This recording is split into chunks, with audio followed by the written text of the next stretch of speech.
Akashvani.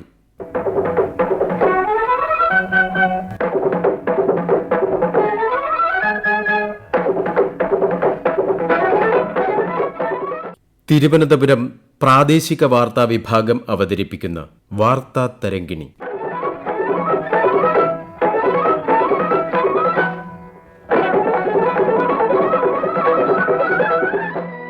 Cholera പ്രതിരോധിക്കാം ജാഗ്രതയോടെ.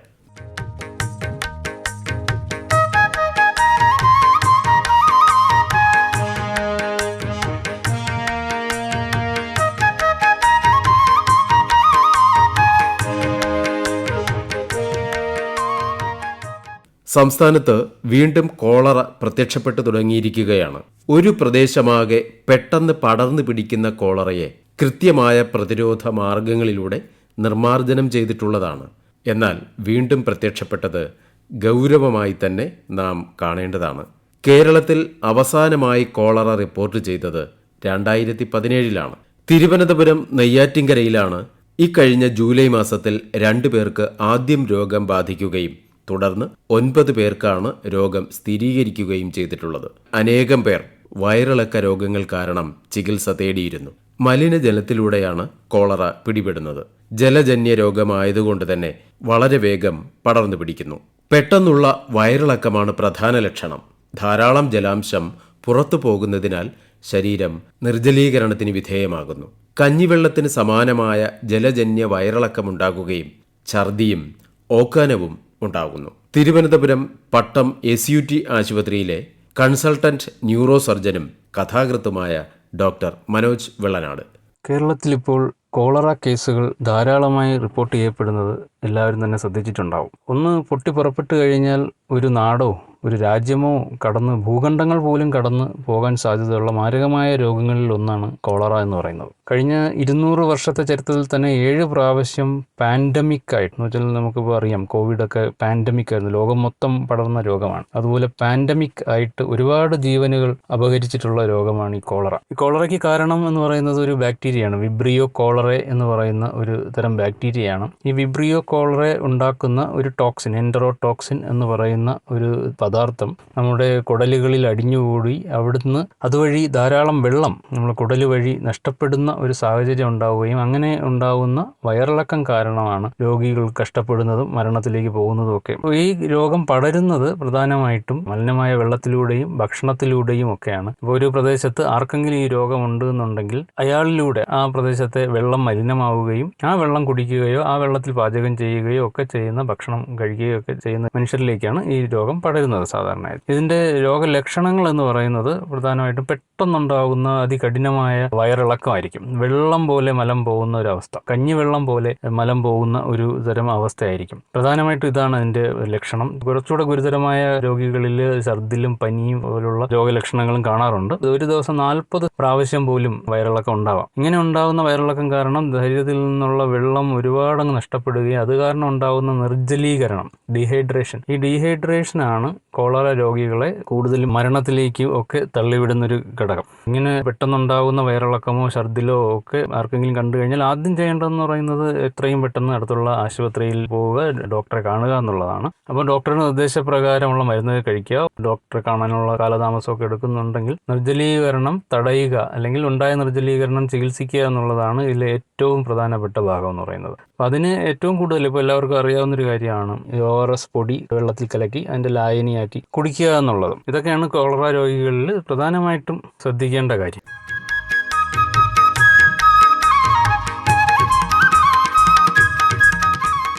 Vibrio cholerae എന്ന ബാക്ടീരിയയാണല്ലോ cholera പരത്തുന്നത്. Bacteria ശരീരത്തിൽ പ്രവേശിച്ചാൽ ഉടൻ തന്നെ ചെറുകുടലിൽ എത്തുകയും വിഷവസ്തുക്കൾ ഉൽപ്പാദിപ്പിക്കുകയും ചെയ്യുന്നു.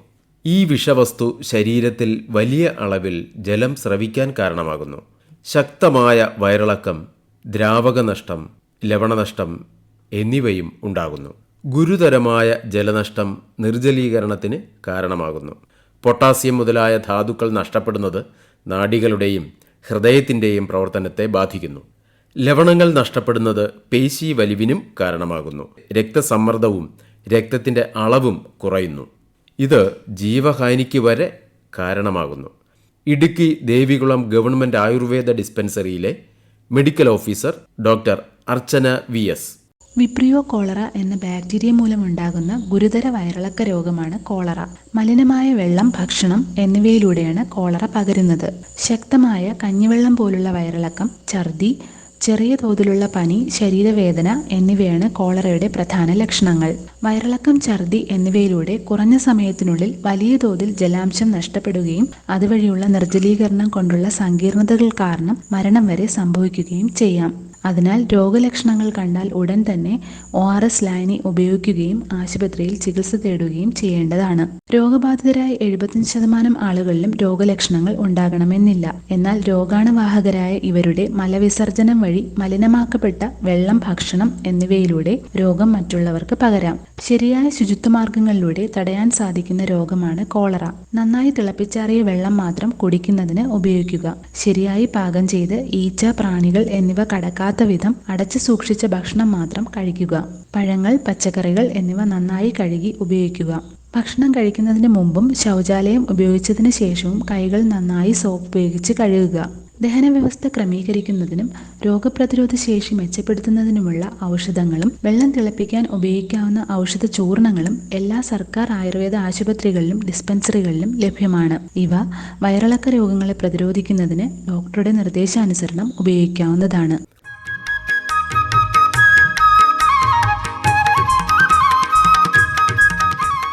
കോളറയ്ക്ക് കാരണമായ ബാക്ടീരിയ മലിനമായ ജലത്തിലൂടെയാണ് പ്രധാനമായും പകരുന്നത്. അതുകൊണ്ട് തന്നെ ശുദ്ധജലം മാത്രം, അതും തിളപ്പിച്ചാറിയ വെള്ളം കുടിക്കുക. പൊതുകിണറുകളും കുളങ്ങളും പരിസരവും വളരെ വൃത്തിയായി സൂക്ഷിക്കേണ്ടതാണ്. പഴകിയ ഭക്ഷണം കഴിക്കാതിരിക്കുക. ഭക്ഷണം വഴിയും പകരാവുന്നതാണ്. സമുദ്ര വിഭവങ്ങൾ ശരിയായി വേവിച്ചില്ലെങ്കിൽ അപകടമാണ്. പ്രത്യേകിച്ചും കക്കയിറച്ചി പോലുള്ളവ, ഞണ്ടുകൾ തുടങ്ങിയവ. പഴങ്ങളും പച്ചക്കറികളും വൃത്തിയായി കഴുകി മാത്രം ഉപയോഗിക്കുക. തൊലി കളയാത്ത പഴങ്ങൾ ഉപയോഗിക്കുന്നതും അത്ര നല്ലതല്ല. ഈച്ചകൾ പെരുകാതെ വീടിന് ചുറ്റും വൃത്തിയായി സൂക്ഷിക്കുക. കൈകൾ സോപ്പ് ഉപയോഗിച്ച് വൃത്തിയാക്കേണ്ടതിൻ്റെ പ്രാധാന്യം കുട്ടികളെ മനസ്സിലാക്കിക്കുക. ഐസ് ഉണ്ടാക്കാൻ ഉപയോഗിക്കുന്ന വെള്ളം ശുദ്ധമാണെന്ന് ഉറപ്പുവരുത്തുക.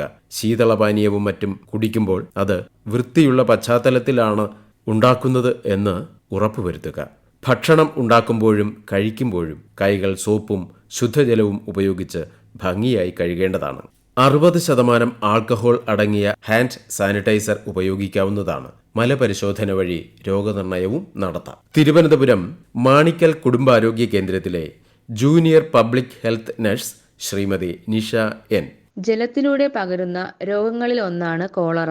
വിബ്രിയോ കോളറ എന്ന ബാക്ടീരിയയാണ് രോഗം പരത്തുന്നത്. വൃത്തിഹീനമായ ചുറ്റുപാടുകളിൽ നിന്നും ലഭിക്കുന്ന വെള്ളം, ആഹാരം എന്നിവയിലൂടെയാണ് ഈ രോഗങ്ങൾ ശരീരത്തിലെത്തുന്നത്. ശരീരത്തിൽ കടക്കുന്ന ഇവ കോളറ ടോക്സിൻ എന്ന വിഷവസ്തു ഉൽപ്പാദിപ്പിക്കുകയും ചെയ്യും. ഈ വിഷവസ്തുവാണ് വയറിളക്കത്തിന് കാരണമാകുന്നത്. മനുഷ്യരുടെ മലവിസർജനം വഴി പുറത്താകുന്ന ഈ ബാക്ടീരിയകൾ കുടിവെള്ളത്തിൽ കലരുകയും അതുവഴി രോഗം പകരുകയും ചെയ്യും. ഇത്തരം ബാക്ടീരിയകൾക്ക് വെള്ളത്തിൽ വളരെയധികം സമയം ജീവിക്കുവാൻ കഴിവുണ്ട്. ഈച്ചകളും ഈ രോഗം പരത്തുന്നതിൽ പ്രധാന പങ്ക് വഹിക്കുന്നുണ്ട്. ആരോഗ്യമുള്ള ഏതൊരാളെയും മണിക്കൂറുകൾക്കകം തീർത്തും അവശനാക്കുന്നതിനും അയാളുടെ മരണത്തിനും വരെ കോളറ കാരണമാകുന്നു. വയറിളക്കവും ഛർദിയുമാണ് കോളറയുടെ പ്രധാന ലക്ഷണങ്ങൾ. മറ്റ് വയറിളക്കങ്ങളിൽ നിന്നും വ്യത്യസ്തമായി പെട്ടെന്നുണ്ടാകുന്ന രോഗലക്ഷണങ്ങളും പെട്ടെന്ന് പകരാനുള്ള കഴിവും കോളറയുടെ പ്രത്യേകതയാണ്.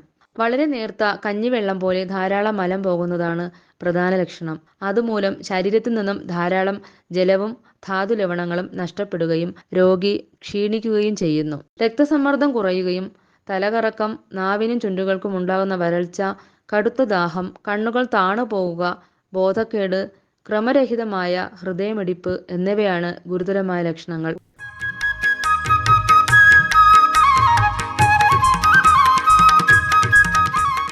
മൂത്രത്തിൻ്റെ അളവ് കുറയുകയും വൃക്കകളെ ബാധിക്കുകയും ചെയ്യുന്നു. ശ്രീമതി നിഷ N തുടരുന്നു. മൂത്രത്തിന്റെ അളവ് കുറയുകയും വൃക്കകളുടെ പ്രവർത്തനം നിലയ്ക്കുകയും ചെയ്യും. പ്രധാന ലക്ഷണമായ ഛർദി ഉള്ളതുമൂലം രോഗിക്ക് വെള്ളം കുടിച്ച് ശരീരത്തിലെ ജലാംശം നിലനിർത്താൻ കഴിയാതെ വരികയും ചെയ്യും. പൊതു ശുചിത്വ നിലവാരത്തിന്റെ കുറവാണ് കോളറ വരാനുള്ള പ്രധാന കാരണം. രോഗപ്രതിരോധ ശേഷി കുറവുള്ളവരെ പെട്ടെന്ന് തന്നെ രോഗം ബാധിക്കുന്നു. കൃത്യസമയത്ത് ചികിത്സ ലഭിച്ചില്ലെങ്കിൽ മണിക്കൂറുകൾക്കകം ആരോഗ്യമുള്ളവരിൽ പോലും രോഗം മാരകമാകുന്നു. കോളറ ചികിത്സിക്കാൻ എളുപ്പമാണ്. കഠിനമായ നിർജ്ജലീകരണം മൂലമുള്ള മരണം ലളിതവും ചെലവ് കുറഞ്ഞതുമായ ORS ലായനി ഉപയോഗിച്ച് തടയാവുന്നതാണ്. കോളറ ബാധിത പ്രദേശങ്ങളിലേക്ക് യാത്ര ചെയ്യേണ്ടി വന്നാൽ ഈ മുൻകരുതലുകൾ പാലിച്ചാൽ രോഗം പിടിപെടാനുള്ള സാധ്യത വളരെ കുറവാണ്. സോപ്പും വെള്ളവും ഉപയോഗിച്ച് കൈകൾ ഇടയ്ക്കിടെ കഴുകുക. പ്രത്യേകിച്ച് ടോയ്ലറ്റ് ഉപയോഗിച്ചതിന് ശേഷവും ഭക്ഷണം കൈകാര്യം ചെയ്യുന്നതിന് മുമ്പും. സുരക്ഷിതമായ തിളപ്പിച്ചാറിയ വെള്ളം മാത്രം കുടിക്കുക. പൂർണ്ണമായും വേവിച്ചതും ചൂടുള്ളതുമായ ഭക്ഷണം കഴിക്കുക. പുറത്തു നിന്നുള്ള ഭക്ഷണങ്ങൾ ഒഴിവാക്കുക. വാഴപ്പഴം, ഓറഞ്ച് തുടങ്ങിയ പഴങ്ങളും ധാരാളം പച്ചക്കറികളും ഉപയോഗിക്കുക.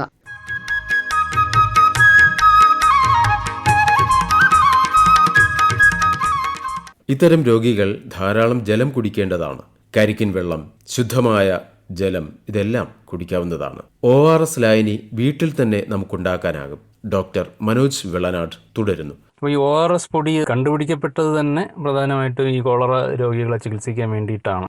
ഏത് വയറിളക്കത്തിനും അത് ഉപയോഗിക്കാമെങ്കിലും അതിൻ്റെ ചരിത്രം അങ്ങനെയാണ്. അപ്പോൾ ഈ ORS കലക്കി കുടിക്കുമ്പോൾ ശ്രദ്ധിക്കേണ്ട ഒരു കാര്യം, നമുക്ക് അത് കടയിൽ നിന്ന് വാങ്ങുന്ന ORS ആവാം, അല്ലെങ്കിൽ നമുക്ക് വീട്ടിൽ തന്നെ പ്രിപ്പയർ ചെയ്ത് ഉപയോഗിക്കാം. കടയിൽ നിന്ന് വാങ്ങുമ്പോൾ ശ്രദ്ധിക്കേണ്ട ഒരു കാര്യം എന്ന് പറയുന്നത്, പാക്കറ്റിൽ എഴുതിയിരിക്കുന്നത് കൃത്യമായിട്ട് വായിച്ചിട്ട് വേണം അത് പ്രിപ്പയർ ചെയ്യാൻ. കാരണം ചില പാക്കറ്റുകൾ 1 ഗ്ലാസ്സിൽ കലക്കുന്നതായിരിക്കാം, ചിലത് 1 ലിറ്ററിൽ കലക്കുന്നതായിരിക്കും. അപ്പോൾ 1 ലിറ്ററിൽ കലക്കേണ്ടത് ആ 1 ലിറ്റർ വെള്ളത്തിൽ തന്നെ കലക്കണം. ഇല്ലെങ്കിൽ ചികിത്സിക്കാൻ ചെയ്യുന്നത് കൂടുതൽ പ്രശ്നത്തിലേക്ക് പോകാനുള്ള സാധ്യതയുണ്ട്. ഇങ്ങനെ പൊടി കലക്കി ഉണ്ടാക്കുന്ന ORS 24 മണിക്കൂറിനകം തന്നെ ഉപയോഗിക്കണം. അത് പിന്നെ തിളപ്പിക്കാൻ പാടില്ല. ORS പൊടി കലക്കിയതിന് ശേഷം തിളപ്പിക്കാൻ പാടില്ല. അതിനു മുമ്പ് നല്ലവണ്ണം തിളപ്പിച്ചാറ്റിയ വെള്ളത്തിൽ വേണം ഈ പൊടി കലക്കേണ്ടത്. വീട്ടിൽ തന്നെ നമുക്കിത് പ്രിപ്പയർ ചെയ്യാവുന്നതാണ്. 1 ഗ്ലാസ് വെള്ളത്തിലാണ് പ്രിപ്പയർ ചെയ്യുന്നതെങ്കിൽ 1 ടീസ്പൂൺ പഞ്ചസാരയും 1 നുള്ളു ഉപ്പും ഇട്ട് കഴിഞ്ഞാൽ നമുക്ക് ORS ലായനിയായിട്ട് ഉപയോഗിക്കാം. അല്ലെങ്കിൽ 1 ലിറ്റർ വെള്ളത്തിലാണെങ്കിൽ 6 ടീസ്പൂൺ പഞ്ചസാരയും 1 ടീസ്പൂൺ ഉപ്പും ചേർത്താലും ORS ലായനി നമുക്ക് വീട്ടിലുണ്ടാക്കാവുന്നതാണ്. പിന്നെ അതോടൊപ്പം തന്നെ സാധാരണ പോലെ ഭക്ഷണം എല്ലാം കഴിക്കാം. പക്ഷേ ഭക്ഷണം ഫ്രഷ് ആയിട്ട് കുക്ക് ചെയ്ത ഫുഡ് കഴിക്കുന്നതായിരിക്കും കുറച്ചുകൂടെ അഭികാമ്യം. ഒപ്പം കരിക്കിൻ്റെ വെള്ളം കുടിക്കാം, ഉപ്പിട്ട നാരങ്ങ വെള്ളം, ഉപ്പിട്ട മോരിൻ്റെ വെള്ളം, ഇതൊക്കെ കോളറ ബാധിച്ച രോഗികൾക്ക് കൊടുക്കാവുന്നതാണ്. അപ്പോൾ ഒഴിവാക്കേണ്ട സാധനങ്ങളെന്ന് പറയുന്നത് ചായ, കോഫി, പിന്നെ പാക്കറ്റിൽ കിട്ടുന്ന ജ്യൂസുകൾ, പാക്കറ്റിൽ കിട്ടുന്ന കാർബണേറ്റഡ് ഡ്രിങ്ക്സ്, അതെല്ലാം ഒഴിവാക്കുന്നതായിരിക്കും നല്ലത്.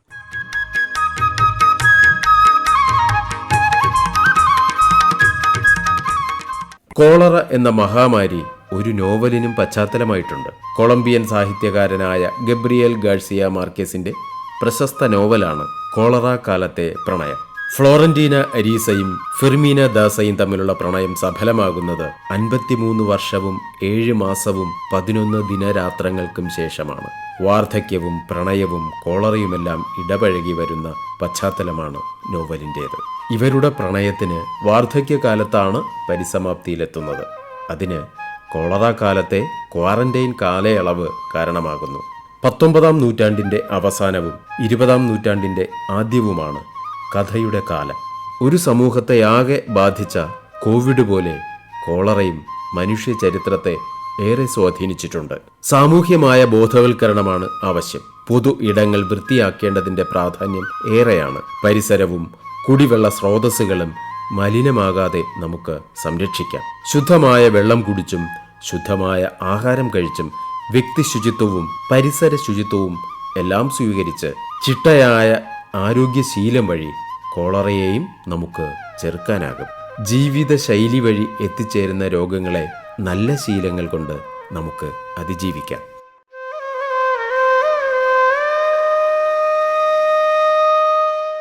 വാർത്താ തരംഗിണി സമാപിക്കുന്നു. ഏകോപനം മയൂഷ AM. തയ്യാറാക്കി അവതരിപ്പിച്ചത് സുനീഷ് വിതുര. വാർത്താ തരംഗിണി ഇനി തിങ്കളാഴ്ച രാവിലെ 9 മണിക്ക്.